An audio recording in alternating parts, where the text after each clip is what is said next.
हमारे पास जो तीसरा बहुमत है उसे हम बोलते हैं विशेष बहुमत, और ये काम का है। तो विशेष बहुमत में क्या होता है, पहले ये समझिएगा, अच्छे समझिएगा, इसे ढंग से समझना है हमें। तो हमारे पास जो विशेष बहुमत में है इसका 3 प्रकार होता है। तो विशेष बहुमत का मतलब मोटा माटी का आंकड़ा होता है 2/3 बहुमत। अगर किसी चीज का 2/3 बहुमत निकालने वाली बात आ जाए तो आप पक्का समझ लीजिएगा वहां पर बात हो रही है विशेष बहुमत की। और विशेष बहुमत भी 3 प्रकार का होता है। तो ऐसे लिखेगा, स्पष्ट लिखेगा, विशेष बहुमत का पहला प्रकार, या विशेष बहुमत दूसरे प्रकार से, विशेष बहुमत तीसरे प्रकार से। अगर आप जानते रहेंगे कि किस प्रकार के विशेष बहुमत की बात कर रहा है तो आप जान जाएंगे। तो आइए देखें, जो पहला विशेष बहुमत होता है वो क्या होता है, वो होता है उपस्थित और मतदान करने वाले का, उपस्थित और मतदान करने वाले का 2/3 बहुमत। अगर उपस्थित और मतदान करने वाले का 2/3 बहुमत अगर मिल जाएगा तो हमारा जो भी प्रस्ताव होगा वो पारित हो जाएगा। आइए इसका एग्जाम्पल समझते हैं एक छोटा छोटा जल्दी से। तो हमारे पास टोटल मान लीजिए 545 सदस्य हैं, ठीक है ना। और 545 सदस्यों में से 545 सदस्यों में से हमारे पास मान लीजिए कुल मिला के 200 मेंबर ऐसे हैं जो उपस्थित हैं, ठीक है। वही वाला एग्जाम्पल जो पहले लिया था। और उन 200 में से 180 ने ऐसा किया जो मतदान में भाग लिया। तो हमें मतलब इन 200 से नहीं, इन 180 से है।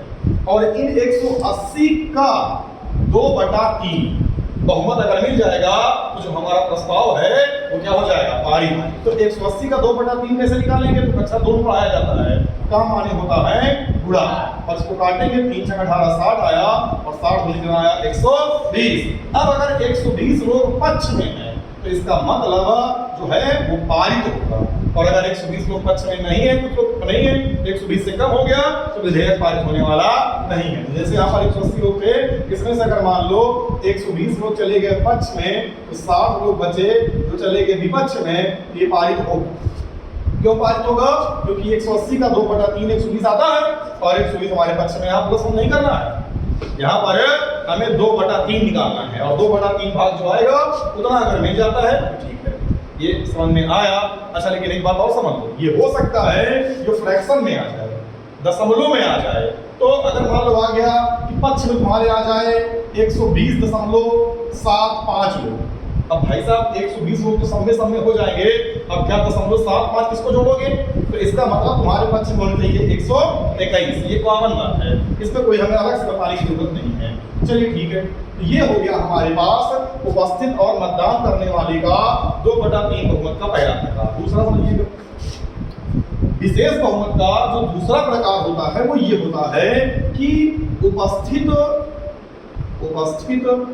और मतदान करने वाले का, उपस्थित और मतदान करने वाले का 2/3 बहुमत। ये तो होना चाहिए। तो आपको कहने समझाना, ये तो विशेष बहुमत का पहला प्रकार ही हो गया, लेकिन इसमें एक शर्त है, उपस्थित और मतदान करने वाले का 2/3 बहुमत जो कि कुल के आधे से कम ना हो, जो कि कुल के आधे से कम ना हो। आखिर मैंने ये कौन सी बात कही, आइए समझते हैं। जैसे मान लीजिए कि हमारे पास टोटल कितने लोग हैं बच्चा, 545। हमने से मान लिया कि 545 लोग हैं। अब 545 का अगर अपन लोग आधा करें, आधा, तो आधा करने पे क्या आएगा, 272.5। चेक कर लो, देखो 2 दूनी 4 हो गया, बचा 1, 2 सत्ते 14, बचा कितना, 2 दूनी 4, 2 पंजे 10, सही है। यानी इतना आया आधा, यानी इसके आधी सदस्य संख्या आई 272.5, जो कि हम मान सकते हैं 273, क्योंकि आदमी आधा नहीं होता, आधा आदमी मर जाता है, ठीक है ना। तो इसका मतलब यहाँ पर आया 273। अब हमें क्या करना है, ये समझ आ रहा है ना। पता नहीं कैसे आज की क्लास बड़ी सीरियस ही होती है, सारा बहुमत हो रहा है, मतलब इसमें सीरियस हो गए हैं क्या हम लोग कि जीतेंगे या हारेंगे। पर आइए देखिए, इतना सीरियस होने को सकता नहीं है, नहीं आज में सीरियस होने मामला गड़बड़ा जाता है। तो 272.5 हमने ये निकाला। अब समझिएगा मेन मुद्दे वाली बात, हो सकता है कि इन 545 में से उपस्थित हुए को मिला के 200 लोग, 200 बड़ा भाग गया है हमें, और इन 200 लोगों में से 180 लोगों ने मतदान में भाग लिया, तो ये बंदे थे उपस्थित, और ये लोगों ने मतदान में भाग लिया। जब मतदान में 180 लोगों ने भाग लिया, अब समझिएगा 120 लोग यहाँ पर पक्ष में थे। 120 लोग कहाँ थे? पक्ष में। और 60 लोग कहाँ पर थे? विपक्ष में। और 180 का अगर मैं 2/3 निकालता तो 3 छक्का 18, 120 आता। इसका मतलब 180 के 2/3 कितना आया? 120। 180 का अगर हम निकालते तो 2/3 पर देखो 180 का 2/3 कितना है? 120।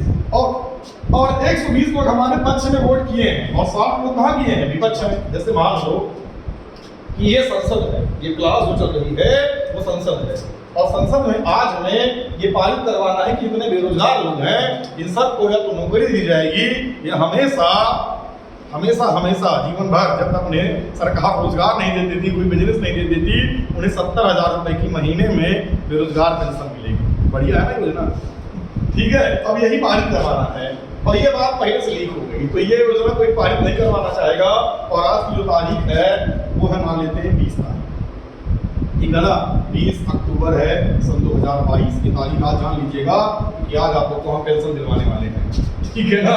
और हमने बता दिया, तो इस बात को लेके कुछ लोग आए, 200 लोग आए कि हम सही बात है भाई, बेरोजगार लोगों को ये मिलना चाहिए, हम लोग तो बात झटक रहे हैं। तो इसका मतलब क्या हुआ? उस दिन 200 लोग उपस्थित हुए, बाकी लोग नहीं आए क्योंकि बाकी लोगों का रोजगार से कोई इंटरेस्ट नहीं था। अब उस 200 लोगों में से वहां पहुंचने के बाद बाकी लोगों ने सोचा यार छोड़ो क्या वोट करते हैं, उन्होंने प्रोग्राम कैंसिल कर दिया। 180 लोगों ने वोटिंग में भाग लिया।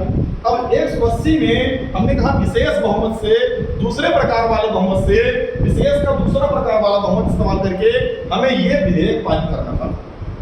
तो 180 का हमने क्या निकाला? 2/3, तो हमें मिला 120। अब अगर 120 वोट मिलता है तो ये विधेयक पारित हो जाना चाहिए, तो 120 मिला, पर फिर भी ये पारित नहीं होगा। क्यों नहीं पारित होगा? क्योंकि विशेष वाले के दूसरे प्रकार से हमने ये बहुमत कराना है।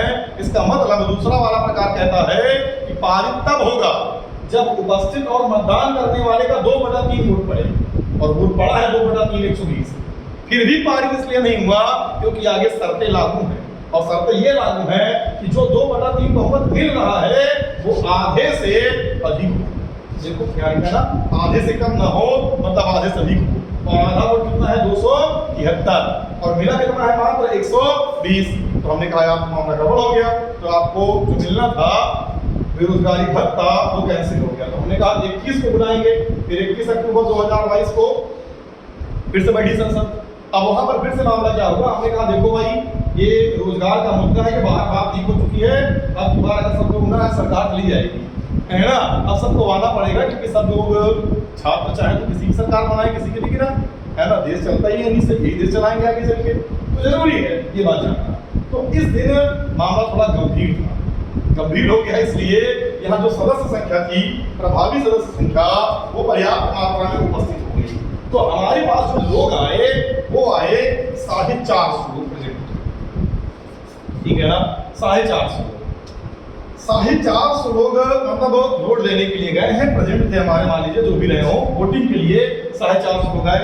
और 450 का अगर मैं 2/3 निकालता हूँ तो हमें कितना मिलने वाला है? निकाल लीजिए, 3 से काटिए, 3 कम 3 बचा 1, 3 बचे 15 और 0 150 नहीं 300, यानी 450 का 2/3, 545 में से 450 लोगों ने हंसी है।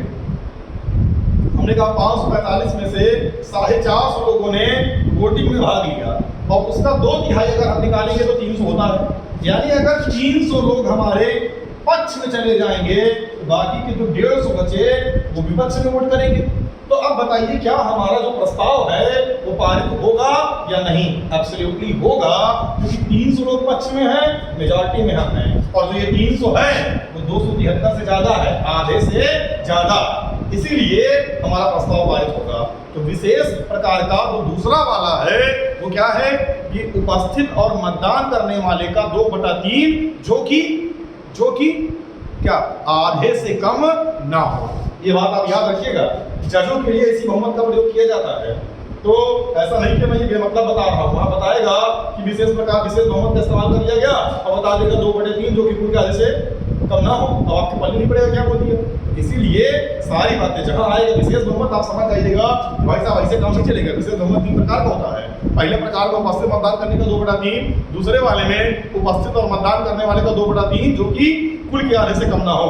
और जो तीसरा वाला बहुमत होता है, इसका जो तीसरा प्रकार होता है, ये राष्ट्रपति के लिए होता है इस्तेमाल, है ना। आगे हम पढ़ाएंगे राष्ट्रपति आपको चैप्टर, तब आपको ये बात समझ में आ जाएगा, ठीक है। तो राष्ट्रपति वाले में जो तीसरा प्रकार होता है, ये क्या होता है, ये होता है कुल सदस्य का कुल सदस्य का लिख दिया ये तो 2/3 बहुमत, यानी जो कुल सदस्य हैं उनका अगर हम 2/3 बहुमत निकाल देंगे तो हमें मिल जाएगा तीसरे प्रकार का। इसका मतलब क्या है समझिएगा, हमारे पास जो टोटल सदस्य हैं मान लीजिए 545 हैं। कितने लोग आए हैं कोई मतलब नहीं, कितने नहीं आए हैं कोई मतलब नहीं, रिक्तियां कितनी हो गई कोई मतलब नहीं, जितने सदस्य हैं इसका अपन लोग निकालेंगे 2/3। अब तो निकालेंगे 2/3, इसको हम हिसाब कर लेते हैं, जो आएगा चेक कर लेंगे। देखिए पहले क्या होगा, और 5 4 9 9 5 14 कटने वाला नहीं है, 3 से गुणा कर लो, 5 दूनी 10 और 4 दूनी 8 1 9 और 5 दूनी 10 और बटे कितना आया 3, भाग करोगे 3 3 का 9 आएगा। और यहाँ पर कितना बचा है 1 3 6 18 और उसके बाद फिर यहाँ पर आएगा 1 3 3 का 9 फिर बचा 1, ऐसे ऐसे आपको समझ आएगा। तो 363 समथिंग आया, यही आना चाहिए, भाग कर लेना गुणा भाग, इसमें बहुत राष्ट्रीय साइंस से लगाना है, ठीक है। सही किया ना, कहीं गलत नहीं हो गया, पर डरते हैं हम इससे, ठीक है ना। तो मिला लीजिएगा आप लोग जो भी आएगा। अब हम यहाँ पर क्या करेंगे, अगर 364 वोट मिलते हैं, अगर 364 पक्ष में है तो पारित हो जाएगा। बस मामला यहाँ पर ये है कि कुल सदस्य का 2/3 निकाल दो, जो आएगा अगर वही वोट उससे ज्यादा मिल जाए तो मामला फिर हो जाएगा। अब सुन पहले यहाँ पर मान इसको सॉल्व करने पे यहाँ पर एग्जैक्ट फिगर आ गया होता 360। यहाँ पर देखो मैंने बढ़ा दिया है 63 को मैंने 64 बना दिया है। क्यों बनाया है, वैसा आदमी दशमलव में थोड़ी ना हो गया, तो इसलिए मैंने 364 बनाया है। मान लो ऐसी संख्या होती कहीं पर जहां पर यहाँ मुझे एग्जैक्ट फिगर मिलता 360, तो फिर 360 होता तो पारित हो जाता, ठीक है। आप +1 नहीं करते, मैंने पहले बता दिया। तो हमने विशेष प्रकार का जो बहुमत था वो तीनों प्रकार का बहुमत समझ लिया, ठीक है ना। ये बड़ा इस्तेमाल होता है। तो आज हम लोगों ने समझा कि बहुमत क्या होते हैं, चाहे वो साधारण बहुमत हो, चाहे वो प्रभावी बहुमत हो और चाहे वो विशेष बहुमत हो। विशेष प्रकार का बहुमत 3 प्रकार का था, ये आगे क्लास में इस्तेमाल होगा। भले ही हो सकता है आपको ये क्लास लगी हो, ये लगी हो कि ये यूजलेस क्लास है, पर ऐसा कुछ नहीं है। और मुझे इतना जोर देकर इनको समझाना नहीं था, पर व्यवहारिक बात एकदम यही है कि जो चीजें होती है ना, अगर टीचर के नजरिए से देखी जाएंगी तो वो हमेशा आसान होगी। तो मुझे ये लगता है कि इतना इस पर जोर देने की जरूरत नहीं है, पर अगर उस सीट पे बैठ के जहां आप हैं, जब हम आ जाएंगे ना, तो समझ में आता है कि यार क्या बता दिए क्या बता दिए। तो चीजों को आराम से तोड़ के एकदम मरोड़ के कैसे भी समझना हो, कितना भी टाइम लेके समझना हो, आराम से समझिए। कोई जल्दबाजी नहीं है जीवन में, एक बार में धीरे धीरे तैयारी कंप्लीट करिए, पर इतना अच्छे से तैयार करिए कि जिस दिन सिलेबस खत्म हो पेपर दीजिए, सीधे झंडे गाड़ दीजिए, है ना, तब मामला ठीक है। अब ये नहीं कि मार एकदम ये उखाड़ देंगे वो उखाड़ देंगे, सिलेबस 20 बार खत्म कर लेंगे और पता चला जब पेपर देने गए सिलेबस 20 बार पढ़े थे, एक चैप्टर की 2 हेडिंग बस, और मालूम चला पेपर भी खराब हो गया, सिलेक्शन भी नहीं हुआ, नाम भी गंदा हो गया। तो ऐसा काम बिल्कुल नहीं करेंगे आप तैयारी अपनी हमेशा परफेक्ट करिए, चीज़ों को पहली बार में पूरा कवर करिए। कुछ दिन बाद जब आप चीज़ों को अच्छे से जान जाएंगे तो आपके अंदर ये गुण ऑटोमेटिक आ जाएगा, ये जानना कि क्या छोड़ें और क्या पढ़ें, क्या हमारे काम का है। फिर आप नोट्स भी बना लेंगे अपने आप से, जब आपको अगर अपने सिलेबस की जानकारी है तो महत्वपूर्ण मुद्दा यही था। इसलिए थोड़ा सा आप लोग सजग बनिए इन सब चीज़ों को लेके, है ना। सिलेबस हमेशा परफेक्ट पूरा पढ़ें, चाहे वो चीज़ आपको समझ में आए या चाहे समझ में ना आए। टॉपिक बोरिंग हो, टॉपिक बोरिंग ना हो, ये मायने नहीं रखता, ठीक है। तो उम्मीद है आपको समझ में आया होगा। बाकी आप सभी लोग अपना ख्याल रखें, मस्त रहें। आजकल डेंगू का प्रकोप चल रहा है, इसलिए ध्यान दें अपना और अपने घर वालों का भी, सबका। बाकी ठीक है, बेस्ट ऑफ लक, मिलते हैं नेक्स्ट क्लास में।